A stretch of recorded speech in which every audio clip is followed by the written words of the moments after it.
नमस्कार, India voice के खास बुलेटिन देवभूमि समाचार में आप सभी का बहुत स्वागत। खबरों की ओर रुख करते हैं। मैं हूं आपके साथ सुचित्रा गुप्ता।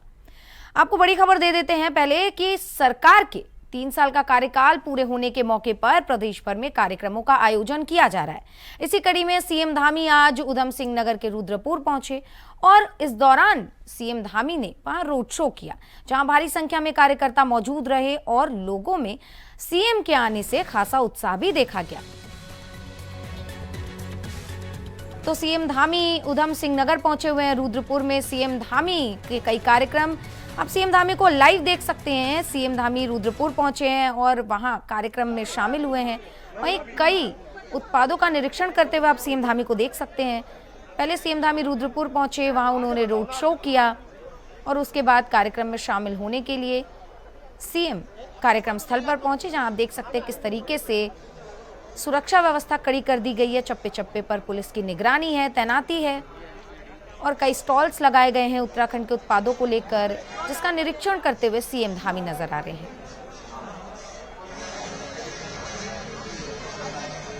तो सरकार के 3 साल का कार्यकाल पूरा हो गया, यानी कि धामी 2.0 का 3 साल पूरा हो गया और सीएम धामी जगह जगह कई जिलों में कार्यक्रमों का आयोजन किया जा रहा है। और इसी के तहत इसी कड़ी में सीएम धामी आज रुद्रपुर पहुंचे हुए हैं, जहां उन्होंने रुद्रपुर पहुंचकर रोड शो किया, जहां भारी संख्या में कार्यकर्ता मौजूद रहे, लोगों में उत्साह भी देखने को मिला। वहीं अब सीएम धामी कार्यक्रम स्थल पहुंच गए हैं। आप देख सकते हैं कि किस तरीके से 3 साल का जो कार्यकाल है वो पूरा होने पर उत्सव की तरह से मनाया जा रहा है। कार्यक्रम स्थल पर रंगोली बनाई गई है सीएम धामी के स्वागत में और लोगों की काफी भीड़, सुरक्षा व्यवस्था भी कड़ी कर दी गई है।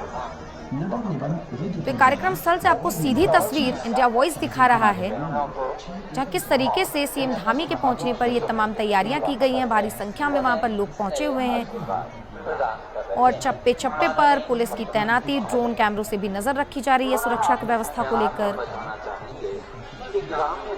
तो सीएम धामी के पहुंचने पर रुद्रपुर में हलचल, जहां सीएम धामी आज रुद्रपुर पहुंचे हैं और कार्यक्रम स्थल पर जो स्टॉल्स लगाए गए हैं उत्पादों को लेकर, उसका सीएम धामी ने निरीक्षण किया और आप सीधे देख सकते हैं कि इस कार्यक्रम स्थल से इंडिया वॉइस आपको लाइव तस्वीरें दिखा रहा है, जहां सीएम धामी आज पहुंचे हुए हैं और अब से थोड़ी ही देर में सीएम धामी का संबोधन भी होगा। लेकिन इससे पहले सुरक्षा व्यवस्था सीएम धामी के आगमन पर कड़ी कर दी गई है। और देखिए, सीएम धामी के स्वागत में रेड कारपेट भी बिछाया गया है। तो 3 साल का ये बेहद अहम कार्यकाल, ऐतिहासिक कार्यकाल, जहां सीएम धामी ने कई अहम फैसले लिए हैं और इन सभी फैसलों में भू कानून और यूसीसी एक बेहद अहम फैसला माना जा रहा है, जहां उत्तराखंड यूसीसी लागू करने वाला पहला राज्य बना और सीएम धामी ने यूसीसी लागू करने वाला राज्य उत्तराखंड को पहला बनाया और स्वर्णिम इतिहास में उत्तराखंड का नाम दर्ज हो गया है। देखिए, सीएम धामी उत्पादों का निरीक्षण करते हुए और टेस्ट करते हुए नजर आ रहे हैं। साथ में सीएम धामी के कई अधिकारी और मंत्री भी मौजूद।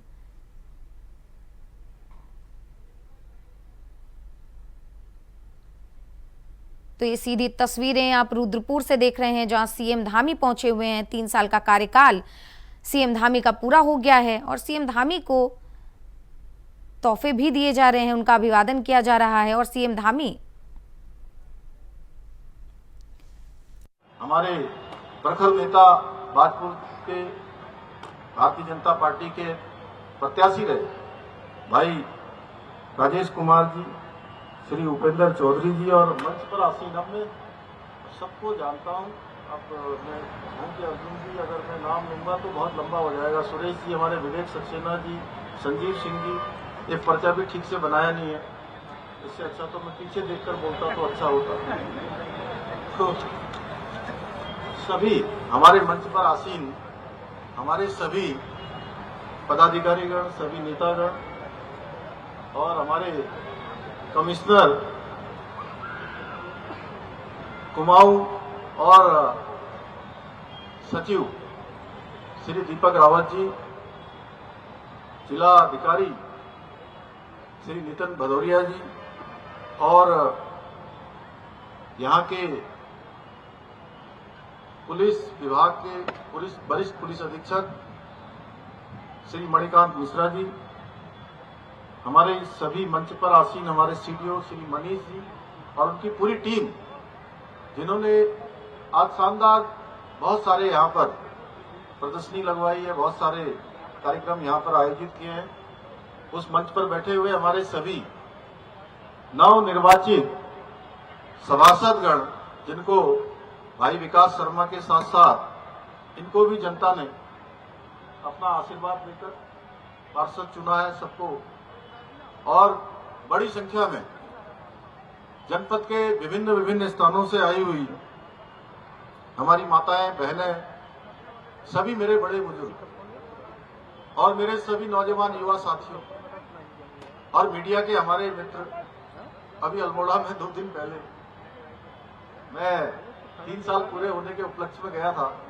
तो आप लोगों ने कोई वीडियो भी देखा होगा कि जैसे ही हम लोग मंच पर जो है कार्यक्रम कर रहे हैं और सारे लोग जो है वहां से भाग रहे हैं। अब पहाड़ में ऐसा होता है कि बारिश बहुत तेज होने लगी और वो सारे लोग आसपास के क्षेत्र में अपना भीग के ठंड भी होने लगी, तो इधर उधर अपनी जगह ढूंढ रहे थे सब। लेकिन हमारे वहां पर मीडिया के बंधु, मैं उनका बहुत आज धन्यवाद दे रहा हूं। ये भगवान रुद्र की धरती से, रुद्रपुर से अल्मोड़ा के अपने मीडिया के बंधुओं को, सारे लोग चले गए लेकिन मीडिया के लोग लगातार हमारा लाइव टेलीकास्ट करते रहे वहां से, जिसमें हजारों की संख्या में लोग आए थे। तो ऐसे हमारे मीडिया के मित्र, क्या आहूजा जी ठीक कह रहा हूं, हमारे पत्रकार मित्र, छायाकार बंधु, electronic media, print media, digital media, social media और विभिन्न विभागों से आए हुए हमारे सभी विभागों के अधिकारीगण, कर्मचारीगण, स्वयं सहायता समूह, विभिन्न संगठनों के, हमारे उद्योग संगठनों से आए हुए हमारे उद्योगपति, स्वयं सहायता समूह के अंतर्गत छोटे छोटे उत्पाद बनाने वाले अनेक उत्पादक समूह, मैं आज के इस अवसर पर इस विशाल जनसभा में पधारे हुए आप सभी भाइयों बहनों का, नौजवान युवा साथियों का, बड़े बुजुर्गों का इतनी बड़ी संख्या में यहां पधारने के लिए हृदय की गहराइयों से आप सबका अभिनंदन करता हूं, आप सबका स्वागत करता हूं। आपने मेरा स्वागत किया, मैं भी दोनों हाथ जोड़कर आपको प्रणाम करता हूं।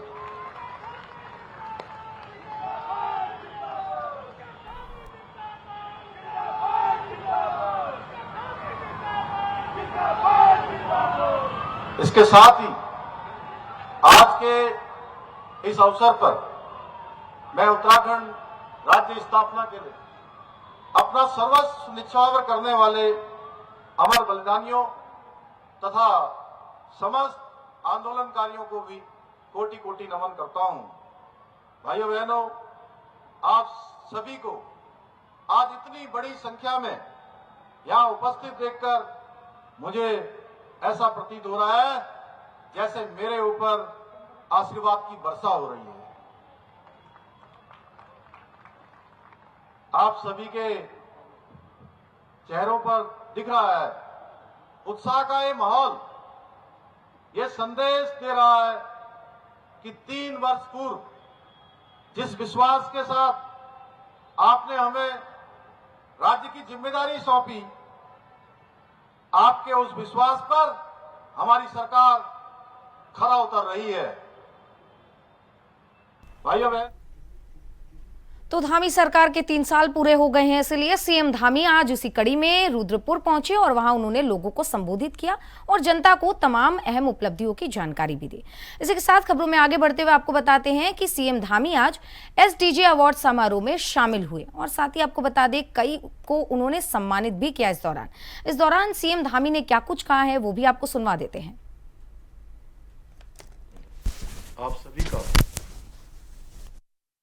आप सबका अभिनंदन करता हूं और सभी को शुभकामनाएं देता हूं। मेरे लिए अत्यंत हर्ष का विषय है कि आज मुझे समाज और देश के लिए उल्लेखनीय कार्य करने वाले अग्रदूतों के समक्ष, आप सबके समक्ष लगातार कंटिन्यूअस प्रोसेस में आज यहाँ पर हर वर्ष की भांति आप सबके बीच में उपस्थित होने का अवसर मिल रहा है। समाज जीवन में अपना योगदान देने वाले सच में आप जैसे सभी महानुभावों से मिलकर हमेशा एक नई ऊर्जा का, नए उत्साह का संचार होता है। आप सबको देखकर आप विभिन्न विभिन्न क्षेत्रों में जो विशेषताएं प्राप्त करते हैं, विशिष्टताएं प्राप्त करते हैं, नवाचार करते हैं, ये हमको भी ऊर्जा प्रदान करता है, हम सभी के लिए एक प्रेरणा का कारण बनता है।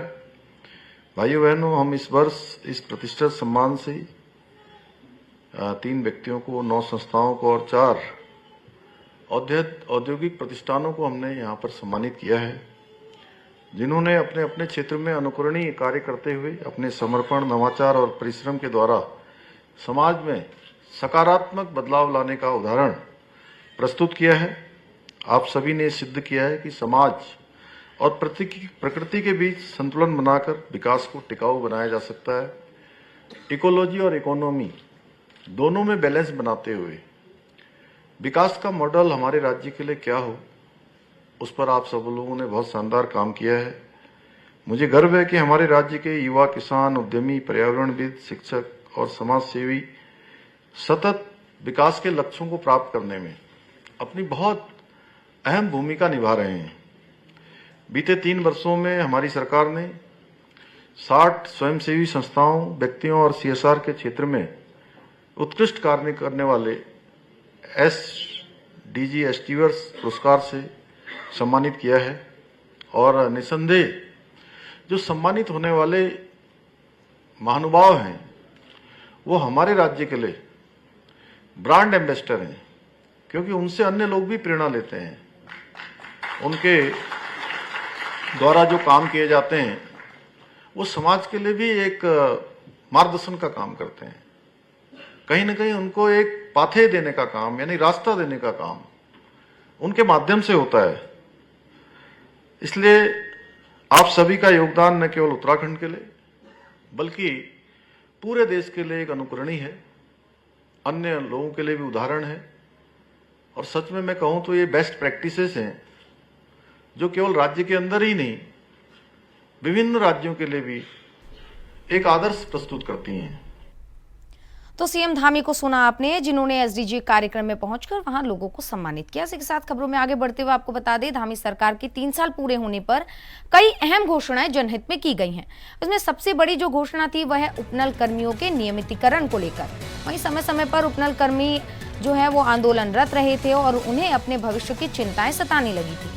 ऐसे में सीएम धामी की यह घोषणा इन कर्मियों के लिए राहत की बात जरूर है। वहीं उपनल कर्मियों के नियमितीकरण के लिए एक कमेटी का गठन किया जाएगा, ऐसे सरकार ने घोषणा की है।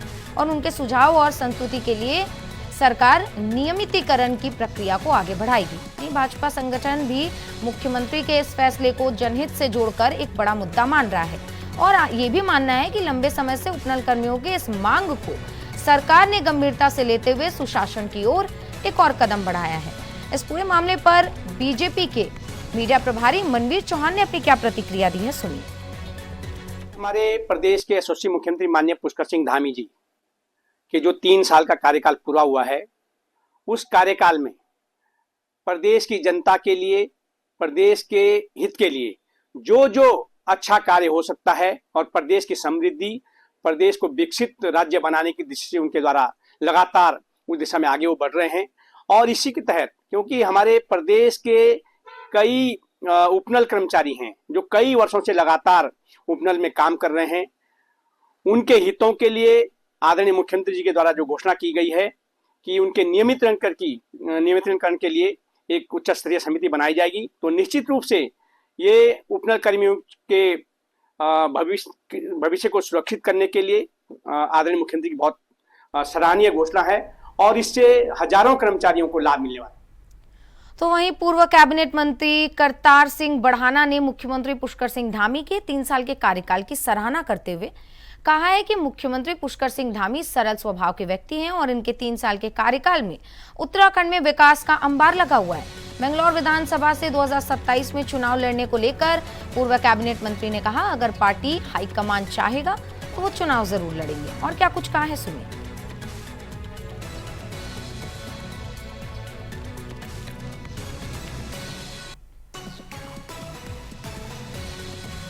है वो मजबूती के लिए ही होता है और पार्टी ने जो फैसला किया है वो मजबूती के लिए किया है और 3 साल में तो बदलने होते ही हैं। तो जो फिर काबिल दिखाई देता है पार्टी को उसी को आगे करना है। पहली बात तो मैं जब एक बार मुंह से कुछ कहता हूँ ना, मैंने ये कहा था कि हरियाणा से चुनाव लड़ूंगा, दुनिया ने जोर लगाया, मैंने कह दिया कि कभी हो ही नहीं सकता। मेरे पास जबान है, अगर ये भी ना रही तो फिर जीने का फायदा ही क्या है। तो मैं अगर पार्टी मुझे लड़ाएगी, देखो लड़ाना तो पार्टी के हाथ है, अगर पार्टी लड़ाएगी तो मंगलौर से ही लड़ूंगा, बाकी कहीं से नहीं लड़ूंगा, ये मेरा बात। देखिए मेरे को कतई भी कोई डाउट नहीं है अपनी पार्टी पे कि मुझे नहीं लड़ाएगी, ये तो आप दिमाग से निकाल दो।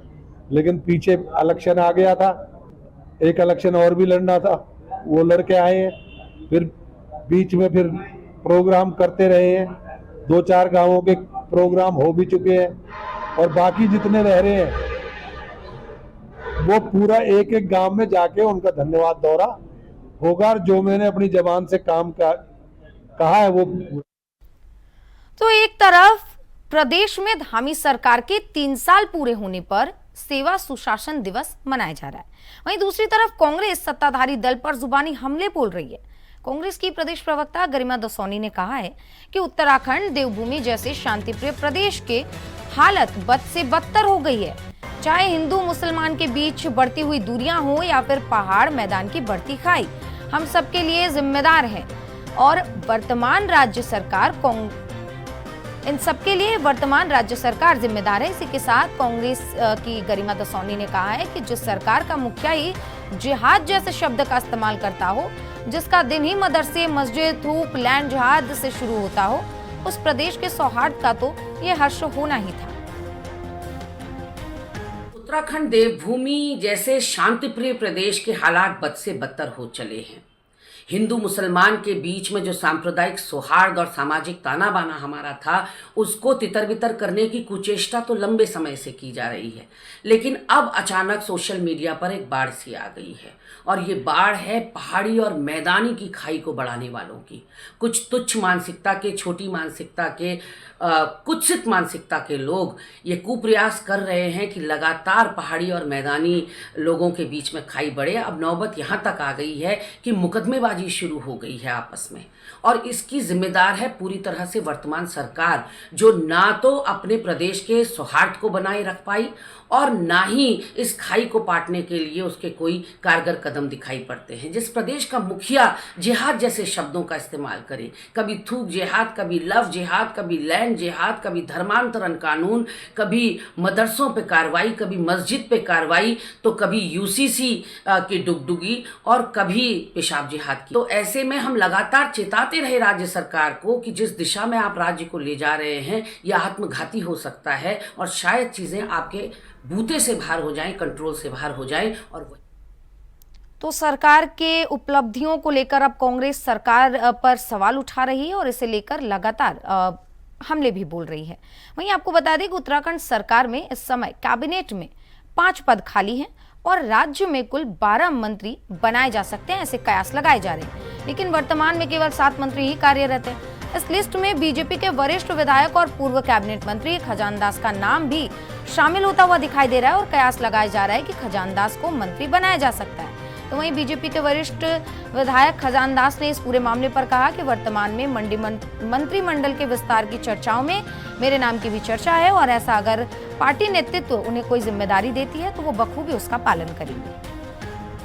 देखिए, मैं कहना चाहूँगा कि भारतीय जनता पार्टी मुझ जैसे छोटे कार्यकर्ता को अंगुली से पकड़ करके चलना सिखाया है और भारतीय जनता पार्टी ने बहुत सारा मुझे, जो मैं जितना नहीं चाहता था उससे भी ज़्यादा मुझे जो है जिम्मेदारी दी है, चाहे वो संगठन में हो और चाहे विधायक के रूप में हो, चाहे मंत्री के रूप में हो। मेरा कोई अपना कोई वो नहीं है, डिमांड नहीं है, और किंतु एक कार्यकर्ता होने के नाते पार्टी अगर चाहेगी तो उसके निर्वहन करने की कोशिश करूंगा।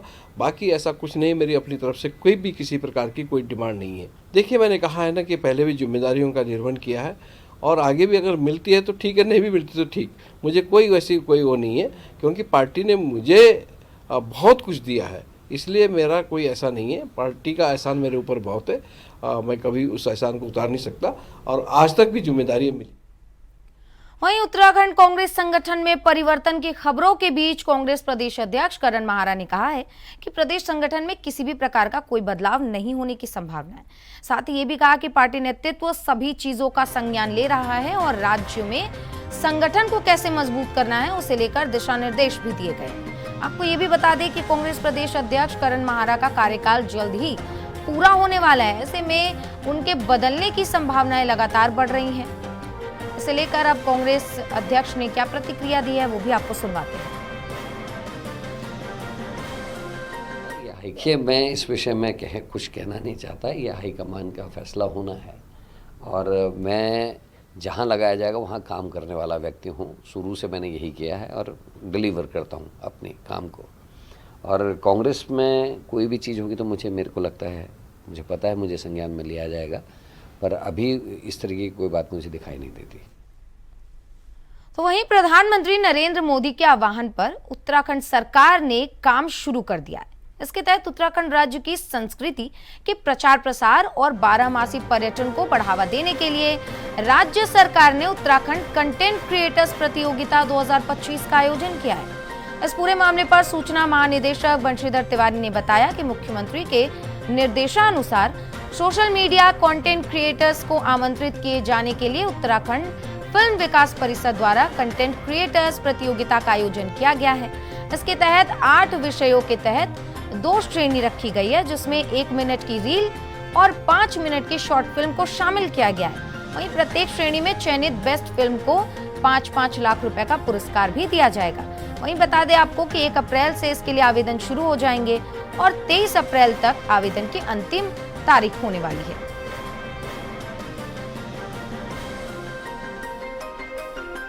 उत्तराखंड के जो पर्यटन स्थल है या कोई धार्मिक स्थल है या जो यहाँ का खान पान से संबंधित है, उसमें जो कंटेंट क्रिएटर्स हैं उनके बीच एक कंपटीशन होगा। उसमें अलग अलग हम लोगों ने 8 कैटेगरी तय की है, उससे संबंधित वीडियो जो बनाएंगे और उसमें हमने इनाम भी तय किया है। जिनका वीडियो अच्छा बनेगा उनको 5 लाख रुपए तक की हर वर्ग में उनको पुरस्कार हम देंगे। तो आगे आपको बता दें कि हरिद्वार के उपनगरीय ज्वालापुर के कस्साबान मोहल्ले से एक दिल दहला देने वाली घटना सामने आई। यहाँ शेखों वाली गली में एक मासूम बच्ची पर खूंखार कुत्तों के झुंड ने हमला कर दिया। वहीं पूरी घटना इलाके में लगे सीसीटीवी कैमरे में कैद हो गई, जिसमें कुत्तों को बच्ची पर बर्बरता से झपटते हुए देखा जा सकता है। बताया ये भी जा रहा है कि बच्ची जैसे ही घर से बाहर निकली, घात लगाए कुत्तों ने उस पर हमला कर दिया और इससे बच्ची गंभीर रूप से घायल हो गई। बच्ची की चीखने की आवाज सुनने के बाद आसपास के लोग तुरंत मौके पर पहुंचे और किसी तरह कुत्तों को भगाया। गनीमत रही कि समय रहते लोगों ने बच्ची को बचा लिया, वरना एक गंभीर हादसा हो सकता था। वहीं इसके बाद सुरक्षा को लेकर भी सवाल उठने लगे हैं। वीडियो में आप देख सकते हैं किस तरीके से कुत्तों के झुंड ने बच्ची पर हमला कर दिया और बच्ची के लेकर खींचतान करने लगे। इसी के साथ देवभूमि समाचार में बस इतना ही। आप बने रहिए इंडिया वॉइस के साथ। नमस्कार।